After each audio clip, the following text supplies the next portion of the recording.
हम लोग chapter number 6 physical and chemical changes की लेसन रीडिंग कर रहे थे. So far we have completed what are physical changes and we are reading the activities, and so far we have completed till the activity 6.7. So today we will start with the activity 6.8. So I would like you all to open your textbook of science for class 7th, page number 61. Go to the section Activity 6.8. बच्चों देखिए activity 6.8 में take about a teaspoon full of vinegar in a test tube, add a pinch of baking soda to it. You would hear a hissing sound and see bubbles of a gas coming out. Pass this gas through freshly prepared lime water as shown in the figure 6.5. What happens to the lime water? बच्चों आपने क्या करना है, आपको 1 चम्मच vinegar को लेना है एक टेस्ट ट्यूब में. विनेगर जिसे हम सिरका कहते हैं उसे आपको लेना है. इसे हम एसिटिक एसिड भी कहते हैं. सो आपको इस टेस्ट ट्यूब में जिसमें आपने 1 चम्मच विनेगर डाला है, एक पिंच, एक छोटी सी चुटकी बेकिंग सोडा या मीठा सोडा भी डालना है. आपको एक हिसिंग साउंड सुनाई देगी और कुछ बबल्स गैस के बाहर निकलते हुए दिखाई देंगे. आपको इस गैस को फ्रेशली प्रिपेयर्ड लाइम वाटर में पास करना है, जैसा कि आपको फिगर 6.5 में दिखाया गया है. So what happens to the lime water? Lime water को में क्या परिवर्तन होगा? The change in the test tube is as follows. Vinegar, जैसे मैंने कहा था, इसे एसिटिक एसिड भी कहते हैं. When it is made to react with baking soda which is also called as sodium hydrogen carbonate, then carbon dioxide gas will come out and other substance will also be form. बच्चों, इस chemical change के लिए, इस chemical reaction के लिए जिसमें आपने 1 tablespoon acetic acid ली थी और पिंच ऑफ बेकिंग सोडा लिया था एक टेस्ट ट्यूब में, when these two substances are made to react with each other, then bubbles will come out by producing hissing sound. So ये bubbles कार्बन डाइऑक्साइड गैस के हैं और एक other substance भी इसमें फॉर्म होगा. So the reaction between carbon dioxide and lime water is as follows. ये देखिए फिगर 6.5. इस सेटअप में आपको दिखाया गया है कि ये जो टेस्ट ट्यूब है बेटा, इस टेस्ट ट्यूब में आपकी विनेगर को ऐड किया गया है और उसी में बेकिंग सोडा को भी ऐड किया है. हमने जो गैस इसमें से निकल रही थी, इस डिलीवरी ट्यूब के द्वारा उसको एक दूसरे टेस्ट ट्यूब में पास किया जिसमें हमने फ्रेशली प्रिपेयर्ड लाइम वाटर लिया था. कल भी मैंने आपको लाइम वाटर का फॉर्मूला बताया था. So lime water is nothing but the calcium hydroxide, and how it is prepared, it was all told to you in the previous video. So what will happen to this lime water? So when this carbon dioxide gas is passed into this freshly prepared lime water, it will react with it and it is going to form calcium carbonate. कल भी मैंने आपको बताया था बेटा कि जब calcium carbonate solution के अंदर बनेगा तो it has a milky appearance. Okay, so यह जो कैल्शियम कार्बोनेट है ये वाटर में डिसॉल्व नहीं होता, इसलिए इसके जो पार्टिकल्स हैं, इसके जो पार्ट्स, ये जो सब्सटेंस बना है ये इनसॉल्युबल है, इसलिए इसका अपीयरेंस मिल्की नजर आएगा. So this will be the change in the lime water. When carbon dioxide is pass through lime water, calcium carbonate, you can check the formula of calcium carbonate as CaCO3. Ca is the symbol of calcium and carbonate का formula होता है CO3. और आपने जाना इसके पहले video में कि calcium hydroxide is the formula for lime water.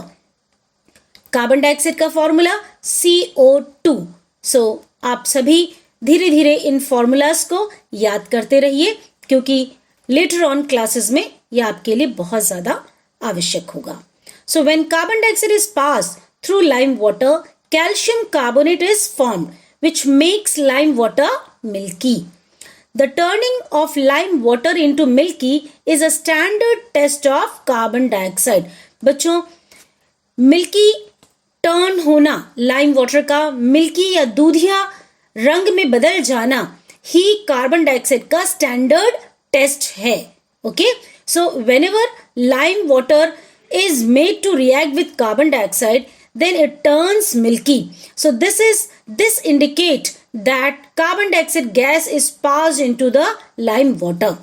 You will use it in chapter number 10 to show that the air we breathe out is rich in carbon dioxide. बच्चों, आपने रेस्पिरेशन चैप्टर की video में जाना था कि हमने experiment के द्वारा ये प्रूफ किया कि हम जो एयर एक्सेल करते हैं उसमें कार्बन डाइऑक्साइड होती है. So there also we did the same experiment और activity to prove that exhaled air contains carbon dioxide. In activity 6.6 to 6.8, you saw that in each change, one or more new substances are formed. Children, it is very important to understand that there are some changes in which one or more new substances are formed. Okay, so this is the characteristics of chemical change.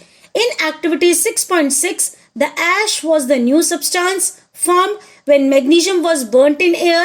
In activity 6.7, the reaction of copper sulfate with iron produced green iron sulfate, which was green in color, and copper. So आपने 6.6 activity में देखा था कि जब हमने magnesium को जलाया तो उसकी जो राख, जिसको हम मैग्नीशियम ऑक्साइड कह रहे हैं, that was the new substance form when magnesium was burnt in air. Similarly इसी तरह से जब हमने एक्टिविटी 6.7 को परफॉर्म किया तो उसमें हमने कॉपर सल्फेट सॉल्यूशन में आयरन ब्लेड को डिप किया था या आयरन नेल को डिप किया था.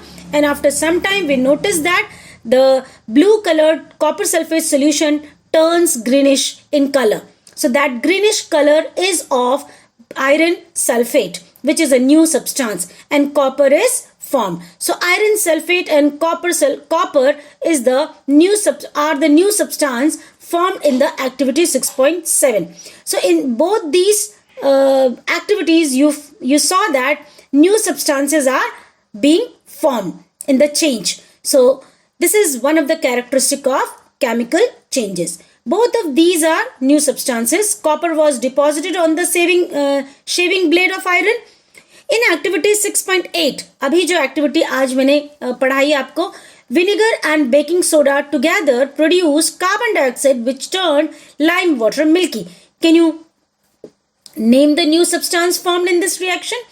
So जब आपने baking soda और विनेगर का रिएक्शन किया एक्टिविटी नंबर 6.8 में, सो वहां पर भी न्यू सब्सटेंस कार्बन डाइऑक्साइड का फॉर्मेशन हुआ. Okay, so in all the activities 6.6, 6.7, 6.8 you saw that new substances are being formed in these chemical reaction. So children, let us define what is chemical change and a chemical reaction. I would like you all to underline the black bold lines written over here. So this is the definition of chemical change. A chemical change in which one or more new substances are formed is called a chemical change. A chemical change is also called a chemical reaction. बच्चों, I hope आप इस definition से आसानी से समझ गए होंगे कि केमिकल चेंज क्या होता है. ये वह चेंज होता है जिसमें कोई एक या दो या more than 2 new substances form होते हैं. ऐसे चेंज को हम केमिकल चेंज कहते हैं और किस केमिकल चेंज को ही केमिकल रिएक्शन कहा जाता है. Chemical changes are very important in our life. All new substances are formed as a result of chemical changes. बच्चों, हमारे जीवन में chemical changes का बहुत important role है और सभी नई चीजें, नई वस्तुएं, नए substance जो हैं हमेशा chemical reaction या chemical change के परिणाम स्वरूप ही बनते हैं. For example, digestion of food in our body, ripening of fruits, fermentation of grapes, etc. happen due to series of chemical change.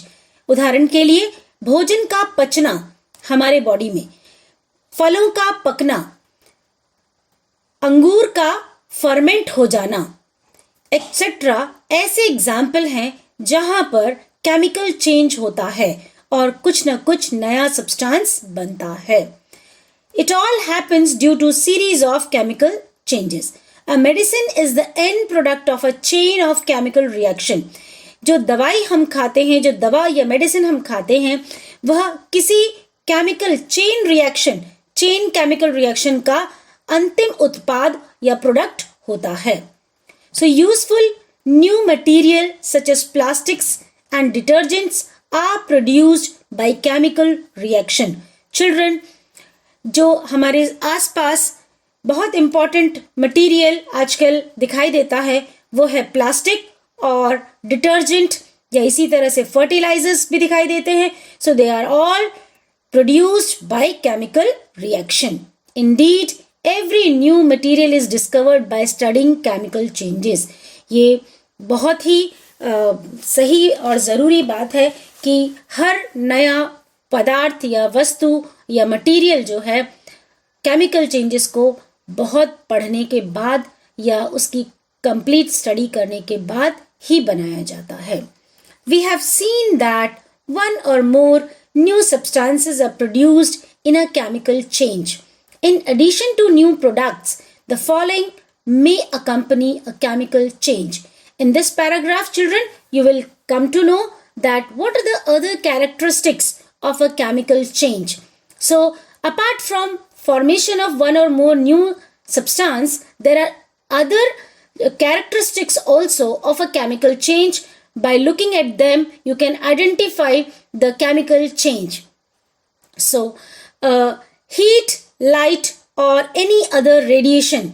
जब किसी chemical change में, जब किसी change में heat, light या कोई दूसरी रेडिएशन निकलती है या एब्जॉर्ब होती है तो भी वो क्या है, केमिकल चेंज हो सकता है.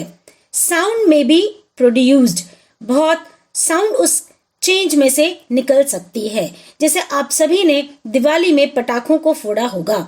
सो पटाखे का फटना उस समय उसमें से बहुत लार्ज अमाउंट में साउंड भी निकलती है. तो साउंड का निकलना भी केमिकल रिएक्शन हो सकता है या केमिकल चेंज हो सकता है. A change in smell may take place or a new smell may be given off. Okay?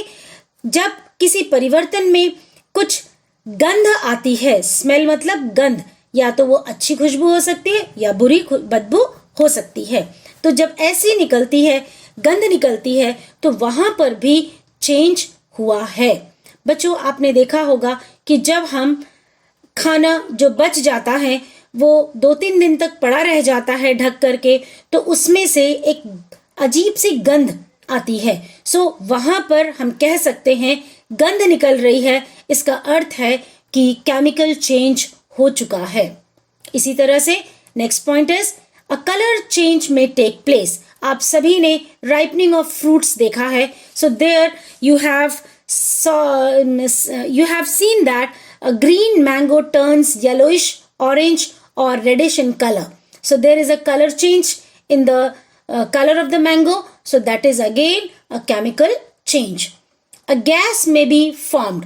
अभी हमने देखा था कि जब आप बेकिंग सोडा में विनेगर को डालते हैं या बेकिंग सोडा में आप लेमन जूस डालते हैं, so there also bubbles come out. So bubbles का निकलना, गैस का निकलना भी केमिकल चेंज का एक कैरेक्टरिस्टिक है. Let us look at some examples. You saw that burning of magnesium ribbon is a chemical change. Burning of a coal, wood, or leaves is also a chemical change. In fact, burning of any substance is a chemical change. Burning is always accompanied by production of heat. So children, in this paragraph आपको समझाया जा रहा है कि magnesium का जलना एक chemical change है, कोयले का जलना, लकड़ी का जलना, पत्तियों का जलना, ये सभी केमिकल चेंज है. In fact burning of any substance, कोई भी चीज को जब आप जलाते हैं तो केमिकल चेंज होता है. So burning is always accompanied by production of heat. ये जो बर्निंग जैसा जो प्रोसेस है, इस प्रोसेस में, इस केमिकल चेंज में हमेशा हीट बाहर निकलती है. ये चीज आप सभी ने देखी होगी कि जब आप लकड़ी जलाते हैं तो हीट निकलती है, जब आप गोबर के कंडे जलाते हैं तभी भी हीट निकलती है, आप पेपर जलाते हैं तो भी हीट निकलती है. So everywhere this process burning is accompanied by production of heat. So you all have understood that burning is also a chemical change. Explosion of firework is a chemical change.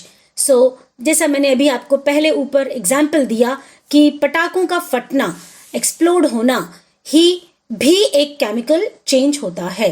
You know that such an explosion produces heat, light and sound and unpleasant gases that pollute the atmosphere.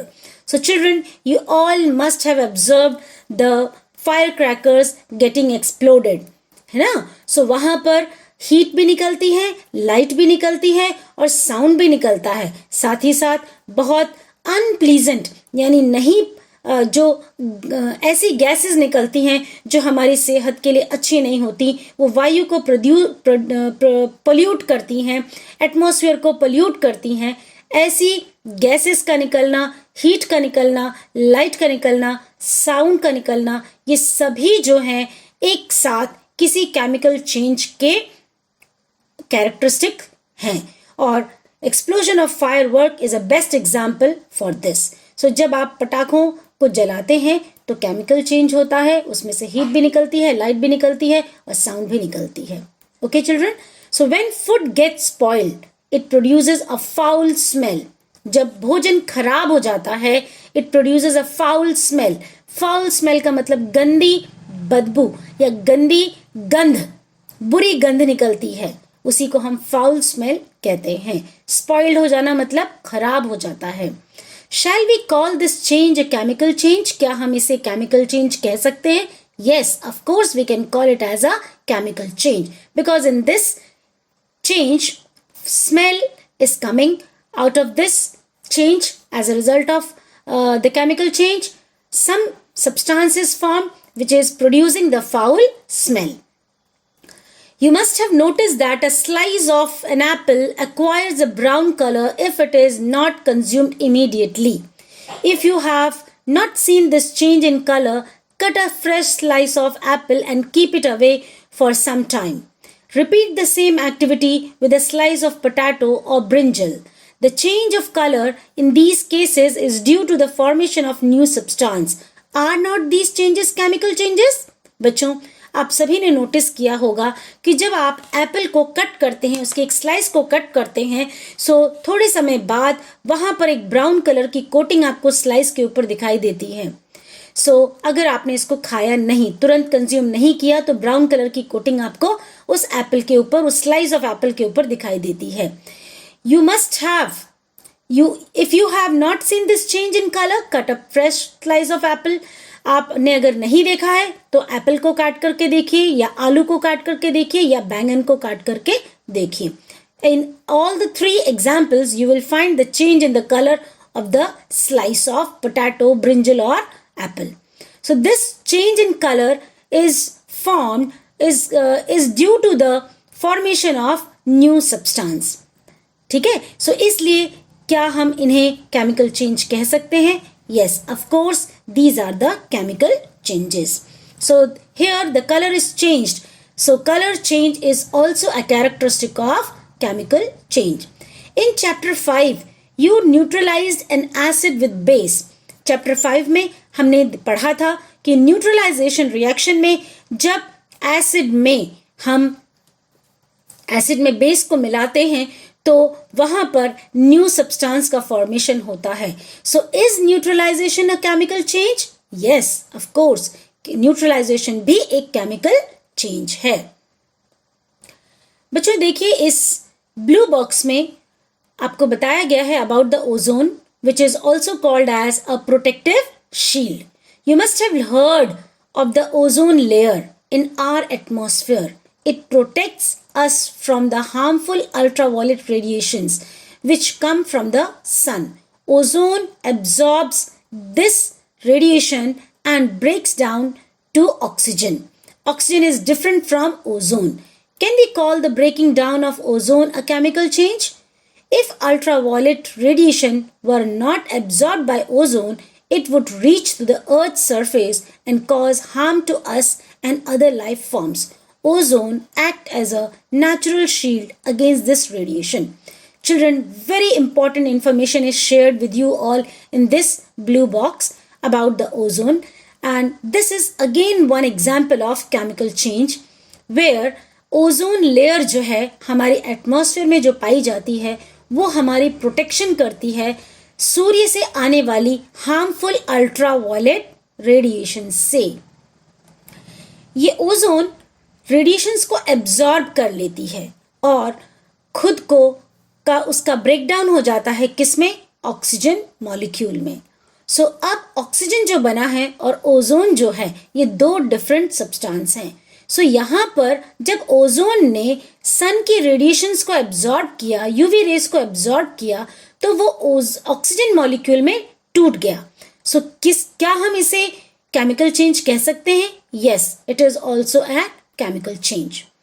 If ultraviolet radiations were not absorb by ozone, अगर ultraviolet radiation ozone के द्वारा नहीं absorb की जाती तो ये directly पृथ्वी की surface पर पहुंचती और हमारे जीवन को बहुत प्रकार से ये नुकसान पहुंचाती. इसलिए ओजोन जो है एक नेचुरल शील्ड की भांति काम करता है, हमारी पृथ्वी की रक्षा करता है ये हार्मफुल यूवी रेडिएशन से जो सन से रिलीज होती हैं. Okay children, so I hope this information will be very very important for you and you will not forget what is ozone and what is oxygen. So ozone जो है O3 molecule होता है और oxygen O2 molecule होता है. Let us go to the next topic, that is 6.3 rusting of iron. But before that we will look into this. Bujo wants to know. We learnt in chapter 1 that plants produce their food by the process called photosynthesis. Can we call photosynthesis a chemical change?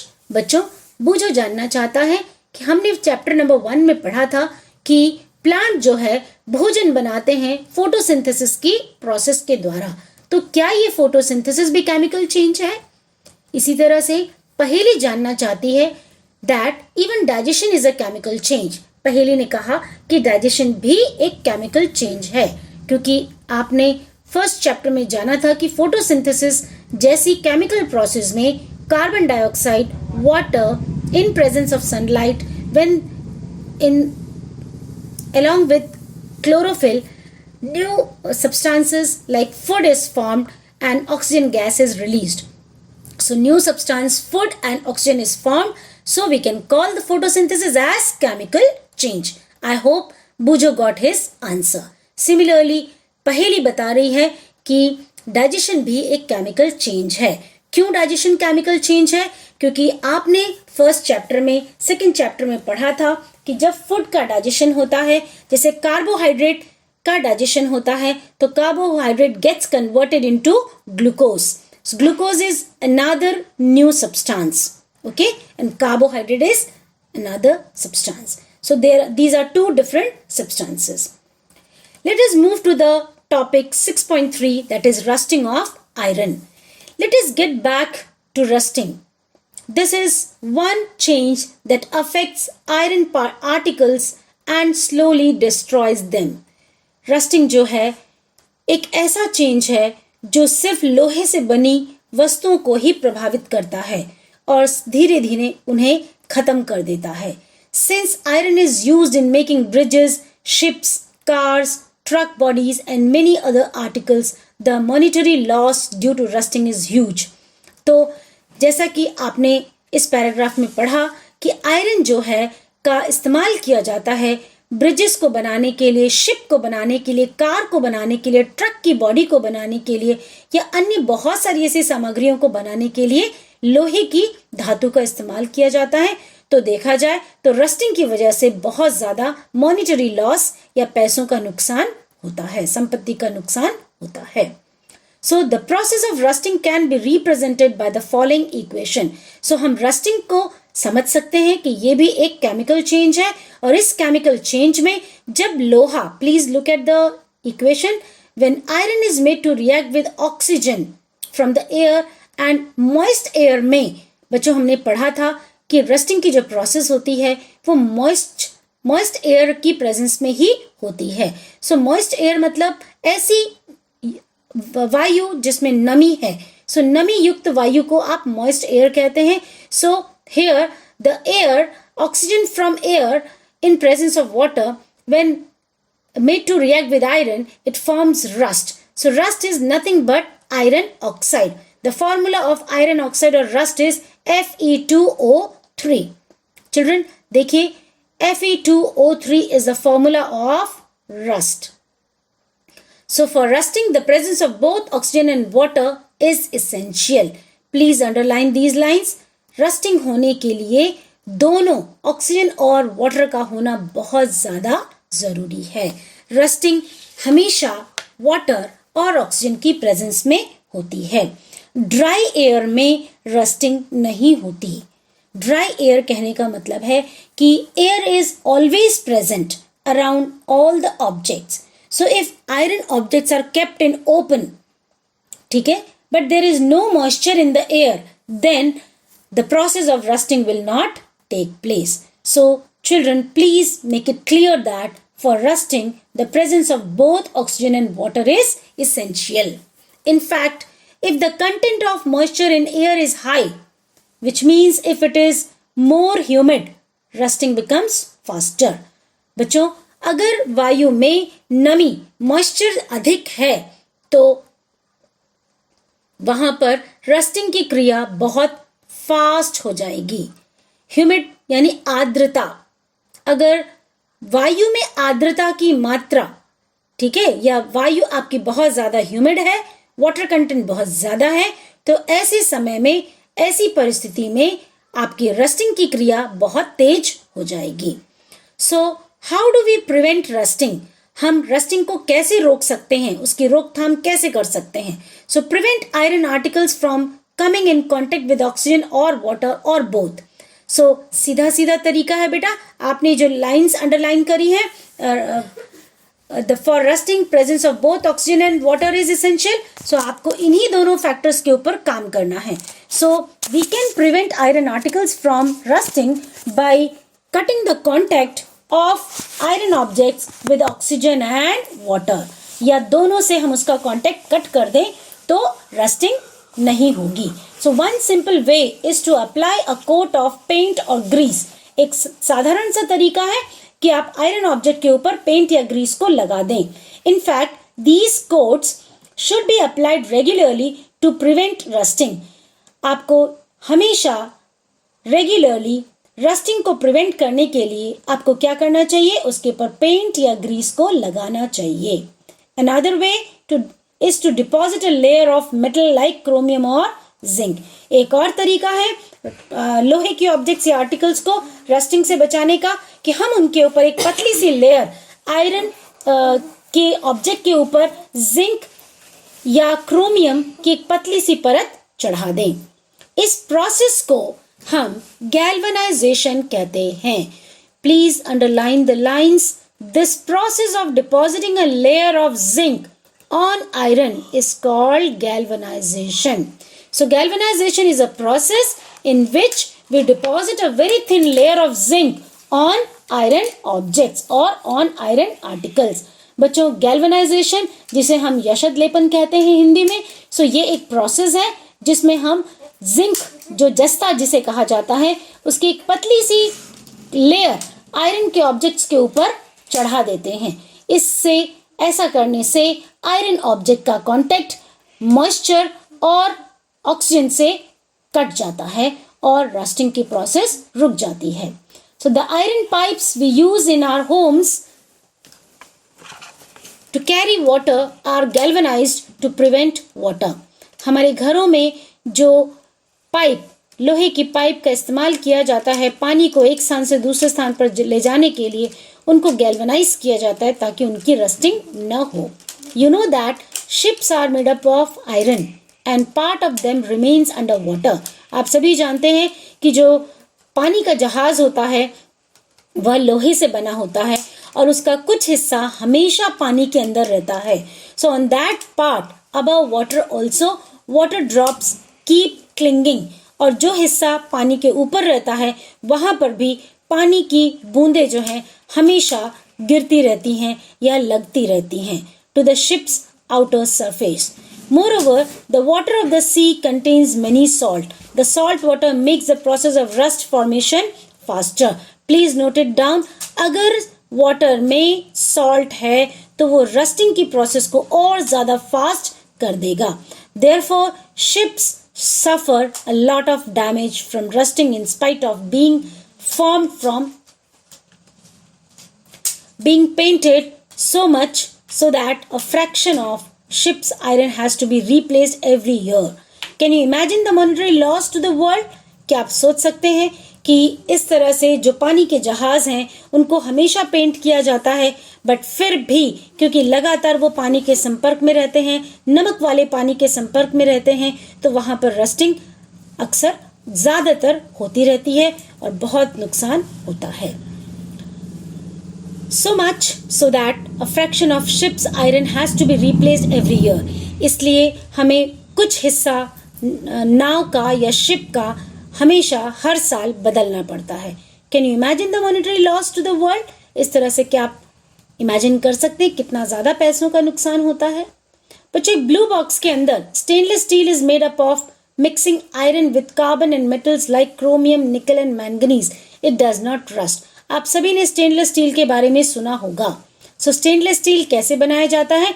By mixing iron with copper with carbon and metals like chromium and निकल and manganese.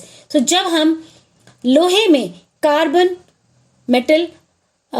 Non metal को और metal like chromium, निकल, manganese को मिला देते हैं तो ऐसे आयरन में या स्टेनलेस स्टील में कभी भी जंग या रस्टिंग नहीं होती.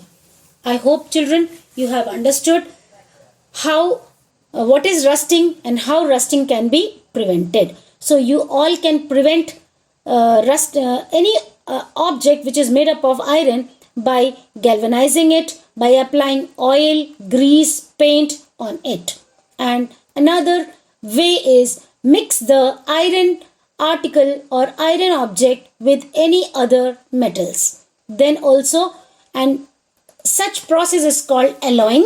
So alloying also prevents rusting. Okay children, we will continue rest of the portion in the next video. Thank you for watching this video. We will continue rest of the portion in next video. Thank you so much. That is 6.4 crystallization.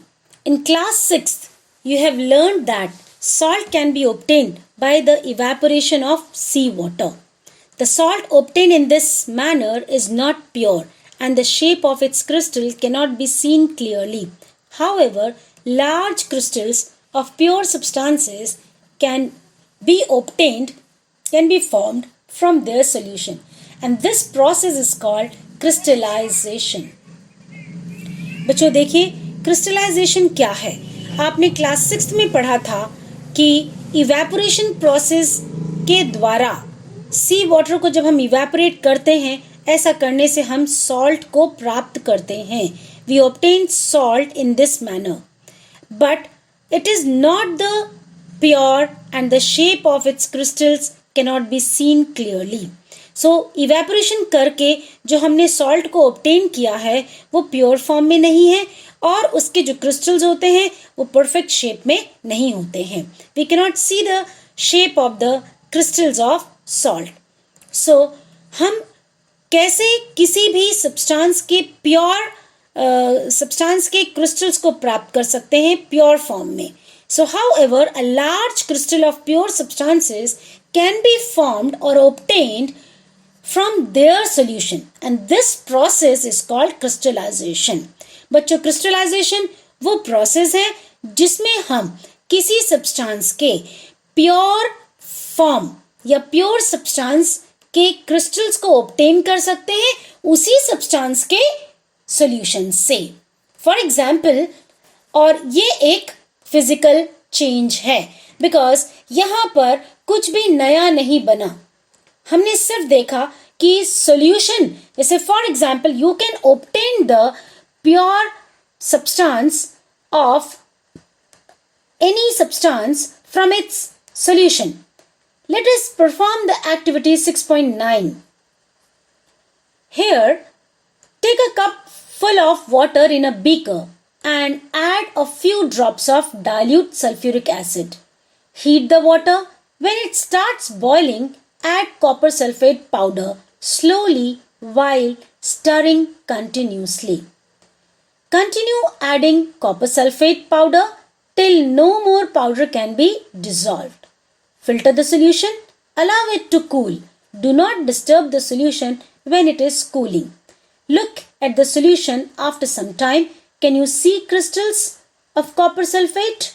If not, wait for some more time. बच्चों, इस activity में आपको एक cup पानी लेना है beaker में और उसके अंदर आपको you have to add few drops of dilute sulfuric acid. अब इस पानी को आपको गर्म करना है. When it starts boiling, जब ये पानी गर्म होने लगे, बॉयल होने लगे, तब आपको कॉपर सल्फेट का पाउडर इसमें धीरे धीरे डालना है, हिलाते हुए, स्टरिंग करते हुए, कंटिन्यूसली आपको हिलाते रहना है. So continue adding copper sulfate powder till no more powder can be dissolved. So आपको तब तक इसमें कॉपर सल्फेट का पाउडर डिसॉल्व करना है जब तक कि ये इसमें घुलना बंद ना हो जाए. जब ऐसा हो जाए, filter the solution, allow it to cool, do not disturb the solution when it is cooling. जब आपका कॉपर सल्फेट पाउडर सॉल्यूशन में घुलना बंद हो जाए यानी सैचुरेटेड सॉल्यूशन बन जाए, तब आपको इस सैचुरेटेड सॉल्यूशन को फिल्टर करना है by using the filter paper and then allow it to cool and do not disturb the solution when it is cooling. जब ये ठंडा हो रहा हो तो इसे बार बार आपको डिस्टर्ब नहीं करना है. Look at the solution after some time. कुछ समय बाद आप इस solution को देखिए. Can you see the crystals of copper sulfate?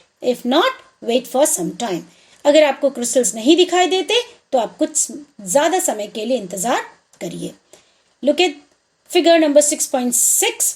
Crystals of copper sulfate. You can see here the copper sulfate crystals are seen from this copper sulfate solution. So बच्चों, आपने देखा, you have learnt about physical and chemical changes. Try to identify changes that you observe around you as physical or chemical changes. So this process of crystallization is a physical change and the process of rusting is a chemical change. So children, you have learnt about physical and chemical changes in this chapter. Try to find out, identify the physical and chemical changes that are taking place around you. Thank you so much children for reading the chapter with understanding.